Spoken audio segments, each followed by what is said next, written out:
तो बहुत सारे ऐसे कैंडिडेट हैं जिनका एक दो क्वेश्चन ये रहा, बार बार ये लोग मतलब पूछते रहे कि सर मेरा ओबीसी ऐसा है या ईडब्ल्यूएस मेरा ऐसा है, एससी मेरा ये है या एसटी मेरा ये है। ठीक है, मतलब कास्ट सर्टिफिकेट को लेके बहुत सारे लोगों का कुछ ना कुछ कंफ्यूजन है कि मेरा इस प्रकार से तो क्या वो रहेगा कि नहीं रहेगा, वो मेरा वैलिड है या नहीं वैलिड है। तो हम लोग इसी बात पर चर्चा करेंगे, आज इसी टॉपिक पे बात करेंगे कि इसका क्या रहेगा, कब तक टाइम रहेगा, किस प्रकार का आपको ओबीसी या ईडब्ल्यूएस एससी एसटी सर्टिफिकेट लगाना होगा इसमें। ठीक है, जो भी कैंडिडेट अभी ये वीडियो देख रहे हैं, तो सबसे पहले मैं आपको ये बता दूं कि जिनका भी ओबीसी या ईडब्ल्यूएस एससी एसटी डॉक्यूमेंट लगता है, तो जो भी करंट अगर बनवाते हैं तो उनके लिए जो डीवी होता है ना, उसमें ज्यादा अच्छा रहता है कि उनका जो वेरिफिकेशन होता है तो उस टाइम कोई दिक्कत नहीं होता है। ठीक, अब इसमें बात करते हैं ओबीसी के बारे में। तो ओबीसी जो सर्टिफिकेट है उसके बारे में, ओबीसी में आप ओबीसी कैसा बनाएंगे और जो आपका ओबीसी है वो कैसा रहना चाहिए, इसके बारे में हम बात करेंगे। ठीक है, जो कैंडिडेट ओबीसी अप्लाई करते हैं, ठीक है, तो ओबीसी उनका दो प्रकार का होता है। पहला बात, जैसे कि आप जिस स्टेट से भरते हैं, मान के चलिए, मान लीजिए मैं बिहार का हूँ, ठीक है, तो मैं वहां से बनाऊंगा तो ओबीसी एनसीएल तो मेरा बनेगा वहां से। ठीक है, मगर होगा क्या कि ये मेरा एनसीएल के नाम से बनता है। ठीक है, एनसीएल के नाम से ये बनता है। यहाँ पे मुझे शो क्या करेगा, एनसीएल। ठीक है, जो मतलब जैसे कि बीआरसीसी नंबर जो होता है वो नंबर, उसके बाद आपको जो ईयर होता है वो ईयर, उसका एनसीएल नाम से शो करेगा। तो वो क्या होता है, वो होता है आपको जो कि आपके स्टेट से है, मतलब जिस स्टेट से आप है, उस वहां से शो करता है। ठीक है, मतलब जिस स्टेट से आप होंगे, आपके राज्य से। मगर वही चीज अगर आप जैसे कि सेंट्रल लेवल बनाते हैं ना, तो वो होता है भारत सरकार द्वारा। देखिए, ये जो मैं आपको बता रहा हूँ ना, वो मैं आपको अभी आगे भी बताऊंगा कि मैं कैसे आपको ये समझाऊंगा कि ये जो आप एनसीएल बना रहे हैं या मतलब ओबीसी बना रहे हैं तो वो कैसा होगा। ठीक है, तो चलिए डायरेक्ट उसी पे चलते हैं, तभी आपको ज्यादा समझ में आएगा। ठीक है, यहाँ देखिए दोस्तों कि मेरा जो बना हुआ है, ठीक है, मेरा जो बना हुआ है, मैं हम उसी पे बात कर रहे हैं। मेरा जैसे कि ओबीसी बना हुआ है, तो ओबीसी कैसा बना हुआ है वो देख लेते हैं एक बार, ताकि आपको भी कुछ समझ में आए। ठीक है, ये देखिए, ओबीसी के बारे में अगर हम बात करें तो यहाँ पे मेरा जो ओबीसी बना होगा वो किस प्रकार का होगा, एक बार चर्चा कर रहे हैं तो थोड़ा सा देख लेते हैं। ठीक है, यहाँ पे आपको दिखा रहा हूं मैं थोड़ा सा, ये देखिए, ये मेरा जो ओबीसी बना हुआ है, ठीक है, ये मेरा ओबीसी बना हुआ है और इसमें जो मेरा नंबर लिखा हुआ है, ठीक है, तो यहाँ पे एक चीज देखिए, यहाँ पे क्या लिखा हुआ है, भारत सरकार की सेवाओं में नियुक्ति हेतु अन्य पिछड़ा वर्गों के लिए उम्मीदवारों द्वारा प्रस्तुत किए जाना वाला प्रमाण पत्र। ठीक है, ये मेरा हो गया ओबीसी, किस पे, भारत सरकार वाला पे, क्योंकि यहाँ पे आगे में ही लिखा हुआ है ये भारत सरकार, मतलब सेंट्रल लेवल पे। ठीक है, सेंट्रल लेवल पे। इसमें एक और चीज है दोस्तों, भारत सरकार लेवल तो बनाना ही है, ये अंचल स्तर पे बना हुआ है। ठीक है, ये ब्लॉक लेवल पे बना हुआ है। मगर अब जो हम लोग को बनाना है या मतलब हमको जो इसमें लगने वाला है, बनेगा इसी प्रकार से, फॉर्मेट यही रहेगा, भारत सरकार द्वारा ही रहेगा। ठीक है, ओबीसी जो बनेगा भारत सरकार द्वारा ही रहेगा। मगर इसमें जो जो अंचल स्तर पे है ना दोस्तों, ये आपको चाहिए एसडीओ लेवल पे। ठीक है, एसडीओ लेवल पे ये चाहिए, तो सब डिवीजन लेवल हो जाता है, तो वो चाहिए एसडीओ लेवल पे। और आप जो फॉर्म भरेंगे तो एसडीओ लेवल वाला जो बनता है ब्लॉक से, वही आपको बनेगा। और एक बात और दोस्तों, जब भी आप ये बनाएंगे ना, तो सबसे पहले आपको पहले यही बनाना होगा। मेरे कहने का मतलब ये है कि आप डायरेक्ट अंचल स्तर, मतलब डायरेक्ट सब डिवीजन लेवल पर नहीं बना सकते हैं।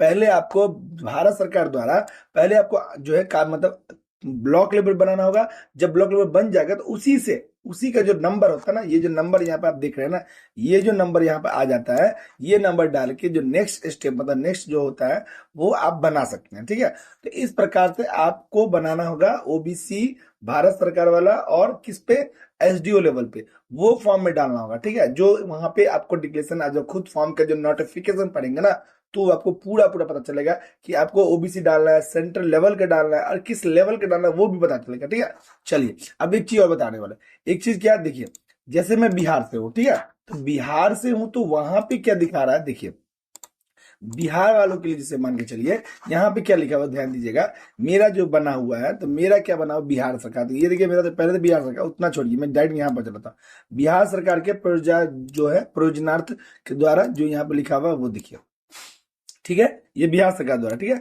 आज जो मेरा भी जहां जो ब्लॉक है उस ब्लॉक का, ठीक। अब यहाँ पे देखिए ये जो मेरा प्रमाण पत्र संख्या, तो मेरा प्रमाण पत्र संख्या किससे चालू है, एनसीएल से, ठीक है, एनसीएल से चालू है, ठीक, ये ध्यान दीजिएगा। तो ये हो गया, आप जिस जगह से होंगे आपके स्टेट का वैसे ही बना होगा या बनेगा, उसके लिए दिक्कत नहीं है, ये आपके स्टेट का होगा, मगर आपको बनाना क्या है, भारत सरकार वाला, ठीक है। आपके स्टेट का नहीं बनाना है, मतलब वो नहीं चलेगा, वो इस पे नहीं चलेगा आपको, ठीक है। दोस्तों देखिए, कुछ भी कंफ्यूजन हो ना, तो आप कोई डाउट हो तो आप मुझे कमेंट कीजिए, मैं इसका जरूर रिप्लाई दूंगा आपको, ठीक है। और दूसरी बात मैं आपको क्या बताना था, जैसे कि ये तो चलो हो गया। अब एक चीज और, जो भी कैंडिडेट इस फॉर्म को भरेंगे ना, तो आप कोशिश कीजिए कि ये जो डॉक्यूमेंट बनवाएंगे या आपके पास अगर है भी, तो वो आपका वैलिड होना चाहिए, आपका न्यू वाला होना चाहिए। ये नहीं कि 1-2 साल पुराना हो तो ये एनसीएल नहीं चलता है, ये ओबीसी आपको नहीं चलेगा। इसलिए नहीं चलेगा क्योंकि इसमें आपको मांगा जाता है नया वाला, और आप इसमें ओल्ड डालोगे तो वो नहीं चलेगा, वो वैलिड नहीं होगा। तो ये चीज आपको ध्यान रखना है, ठीक है। ये मेरा पुराना वाला, मतलब जो मैंने बनाया 24 का है, तो 24 में यही चलेगा, ठीक है, ये चीज ध्यान रखिएगा। तो ये क्लियर हो गया आपका ओबीसी वाला। अब एक चीज और, जो भी होगा 1 साल का ही होगा, वो भी ध्यान रखिएगा। मतलब ये जो ओबीसी सर्टिफिकेट बनता है या एनसीएल बनता है, मगर अभी हम ओबीसी पे बात कर रहे हैं, भारत सरकार वाले पे बात करते हैं, ये जो बनता है ना दोस्तों, उसका वैलिड 1 ही साल होता है। ये चीज ध्यान रखिएगा, ये नहीं कि आपका 2 साल का वैलिड होता है, ये 1 ही साल का वैलिड होता है, तो वो आपको ध्यान रखना है। और एक बात और, जब भी आप ये चीज बनवाते हैं ना दोस्तों, तो आपका जो इसमें आय प्रमाण पत्र होता है वो आपको 1 साल का ही रहता है। तो आपको क्या करना पड़ेगा, 1 साल का आय प्रमाण पत्र जो है वही इसमें डालना होगा, ठीक है। 1 साल का प्रमाण पत्र, मेरे कहने का मतलब क्या है, जब अप्लाई करेंगे ना, तो आय प्रमाण पत्र जो लगाना होगा पेपर, जो क्योंकि तीनों पेपर लगता है इसमें, जाति आवासीय आय जो भी आपका रहता है, तो क्या करना पड़ेगा, आपको तीनों लगाना पड़ता है। तो तीनों में क्या होगा, आय प्रमाण पत्र जो 1 साल कम से कम वैलिड होना चाहिए, मतलब 1 साल का ही रहना चाहिए, तभी आप उससे अप्लाई कर सकते हैं, ऐसे नहीं कर सकते। और ये जो एनसीएल भी होगा, आपको 1 ही साल वैलिड होता है, ये भी चीज ध्यान रखिएगा, ठीक है। चलिए, अब आपको ओबीसी क्लियर हो गया। बाद बाकी जो एससी एसटी कैंडिडेट है, ठीक है, जो एससी एसटी कैंडिडेट है उनके लिए मैं बता दूं, एससी ईडब्ल्यूएस के लिए भी बताऊंगा, पहले एक बार इससे चर्चा कर लेते हैं। तो एससी एसटी जो कैंडिडेट है, ठीक है, एससी एसटी का जो कास्ट सर्टिफिकेट लगेगा, तो एससी एसटी कैंडिडेट का भी अगर आपका 2024 का बना हुआ है, 2023 का भी बना हुआ है, तो वो आपका कास्ट सर्टिफिकेट वैलिड हो जाएगा, चल जाएगा। मगर आप भी ये चीज ध्यान रखें कि आप जो अंचल स्तर पे लगाए होंगे या अंचल स्तर का डाले होंगे, तो आप कोशिश कीजिएगा कि उसको एसडीओ लेवल पे बना लीजिए, या कोशिश कीजिए कि एसडीओ लेवल का ही उसमें कास्ट सर्टिफिकेट आप लगाइए, ठीक है। तो इससे क्या होगा कि आपका जो है उसमें जो डॉक्यूमेंट वेरिफिकेशन होता है उसमें गलती हो, बहुत सारे कैंडिडेट ऐसे थे पिछली बार जिनको डॉक्यूमेंट वेरिफिकेशन में दोस्तों प्रॉब्लम हो गया था, ठीक है। देखिए, मैं जो आपको कह रहा हूं ना, उससे ज्यादा अच्छा आप तब समझेंगे जब आप इसका फुल नोटिफिकेशन पढ़ेंगे। मतलब आप जब रेलवे का नोटिफिकेशन पढ़ेंगे ना, तो वहां पे हर एक चीज आपको नोटिफिकेशन में दिया गया कि किस टाइप का डॉक्यूमेंट कितना वैलिड होना चाहिए, कैसा होना चाहिए, ये सब आपको नोटिफिकेशन में भी शो करेगा, ठीक है। तो आप नोटिफिकेशन भी पढ़ सकते हैं, इसमें कोई दिक्कत नहीं है। आप आराम से इसका एक जो वैलिड पेज है, आप वहां से आप इसका नोटिफिकेशन पीडीएफ डाउनलोड कर लीजिए, वहां से पढ़िए, तो आपको पता चल जाएगा कि क्या। और यहाँ पे मैं जो बार बार चर्चा कर रहा था कि कब तक वैलिड है, तो मैंने पहले ही बता दिया कि चाहे ओबीसी है, ठीक है, ध्यान रखिएगा मेरी बात को, चाहे ओबीसी है, ईडब्ल्यूएस है, एससी है, एसटी है, ठीक है। तो ये दो चीज जो है, जो ओबीसी और ईडब्ल्यूएस है, ये दोनों का 1 साल का ही वैलिड होता है, ठीक है।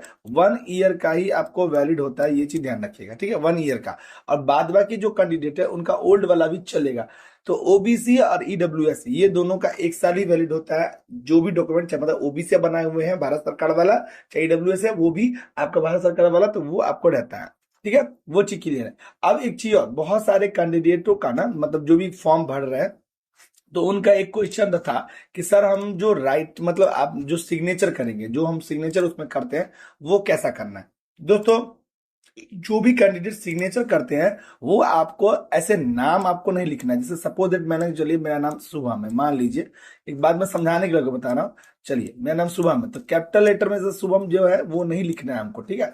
मेरे कहने का मतलब ये है कि मेरा पूरा का पूरा नाम जो है कर्सिव राइटिंग होना चाहिए, मतलब ये ऐसे होना चाहिए, मतलब रनिंग लाइन में, ठीक है, रनिंग लाइन में सिग्नेचर होना चाहिए, ना कि जो मेरा है एकदम ऐसे, जैसे कि यहाँ पे लिखा हुआ है ना, सपोज दैट मैं आपको समझाता हूं, जैसे ऐसे लिखा है सिग्नेचर, तो ऐसा सिग्नेचर नहीं होना चाहिए, ये चीज ध्यान रखिएगा, ठीक है, ऐसा सिग्नेचर नहीं होना चाहिए। और दूसरी बात, और जैसे कि आप जो सिग्नेचर कर रहे हो ना, वो सादा पेज पे होना चाहिए, व्हाइट पेज पे होना चाहिए, ये नहीं कि आप हिंदी वाला पेज पे आप सिग्नेचर कर दीजिएगा तो वो आपका वैलिड नहीं होगा, ये चीज का ध्यान रखिएगा, ठीक है। तो सिग्नेचर भी मैंने आपको क्लियर कर दिया। जवाब देखिए, जो कास्ट सर्टिफिकेट था आप लोग का, कास्ट सर्टिफिकेट के बारे में भी मेरा, वो भी मैंने आप लोगों को क्लियर कर दिया, ठीक है। और आप लोग को अगर कुछ क्वेश्चन हो, कुछ पूछना हो आप लोग को, तो आप आसानी से पूछ सकते हैं कि किस प्रकार का आपका पेपर होगा। जैसे कि मैंने बता दिया, आप जो पेपर बनाएंगे तो वो इसी प्रकार का आपका बनेगा, मगर ध्यान रखिएगा कि जिनका भी पेपर बनता है या बनेगा, उनका पेपर या उनका जो है वो, जैसे कि आप भारत सरकार से है, तो भारत सरकार के द्वारा जो आप अंचल में बनाए तो उसको एसडीओ लेवल पे भी बना लीजिएगा, क्योंकि आपको आगे प्रॉब्लम नहीं होगा, ठीक है। तो दोस्तों, वीडियो अच्छा लगा और कोई डाउट रह गया आपके मन में, कुछ क्वेश्चन आपके मन में रह गया है, तो आप मुझे कमेंट कीजिए, मैं जरूर इसका रिप्लाई दूंगा। आशा करता हूं आप लोग को वीडियो अच्छा लगेगा दोस्तों, तो प्लीज चैनल को सब्सक्राइब कर लीजिएगा, क्योंकि जो भी जुड़ी रेलवे के द्वारा जानकारी होगी, जो भी मेरे दिमाग में, जो भी मुझे इसका कुछ भी डिटेल पता होगा, जो भी पता चलेगा, मैं आपको जरूर आपके साथ साझा करूंगा, आपको बताऊंगा। Thank you.